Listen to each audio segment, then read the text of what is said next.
मलकापूर शहर पोलिसांना बातमीदाराकडून मिळालेल्या गुप्त माहितीवरून शहरातील कृषी उत्पन्न बाजार समितीच्या परिसरात चोरट्या मार्गाने विक्रीसाठी आलेल्या 2 गावठी पिस्तूल व 1 जिवंत कारतूस व मोटरसायकलसह आरोपीस पोलिसांनी ताब्यात घेतले आहे। तर या प्रकरणी पोलिसांनी गुन्हा दाखल करीत 80,500 रुपयाचा मुद्देमालासह दोघांना अटक केली आहे।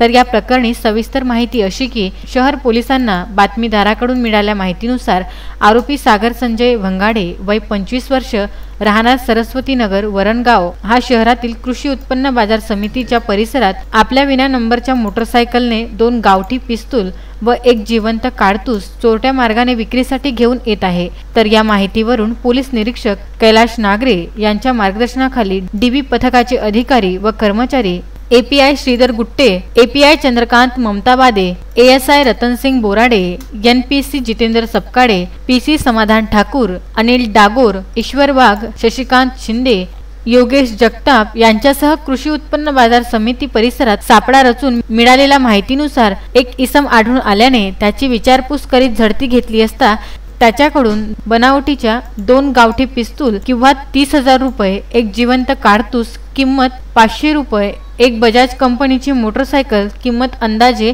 50,000 रुपये असा एकूण 80,500 रुपयाचा मिळून आलेल्या मुद्देमालासह आरोपीस पोलिसांनी ताब्यात घेतले असून आरोपींविरुद्ध अपराध क्रमांक 522/2020 कलम 325 शस्त्र अधिनियम कलम 135 नुसार महाराष्ट्र पोलीस अधिनियम गुन्हा दाखल करण्यात आला आहे। सप्टेंबर रोजी मलकापूर शहर पोलीस स्टेशनला बातमीदारामार्फत बातमी मिळाली। कृषी उत्पन्न बाजार समितीमध्ये एक व्यक्ती वेपन गावठी कट्टा विकण्यासाठी आल्याची माहिती मिळाली। त्या आधारे मलकापूर शहर डीबी पथकाचे एपीआय गुट्टे आणि ममताबादे व त्यांचा स्टाफ डागोर सरकटे वगैरे यांनी जाऊन त्या माणसाला पकडलं, त्याची झडती घेतली। त्याच्याजवळ 2 गावठी कट्टे आणि 1 जिवंत कारतूस मिळून आलं। आरोपी त्याला ताबडतोब अटक केलं।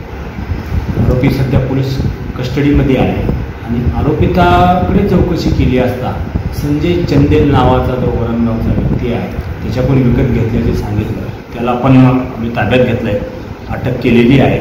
पोलीस तपास करतात। गुन्हे काय दाखल झाले याच्यामध्ये? आर्मॅट खाली गुन्हे दाखल केले त्याच्यावर। मोहम्मद फारूक, विदर्भ न्यूज, खामगाव।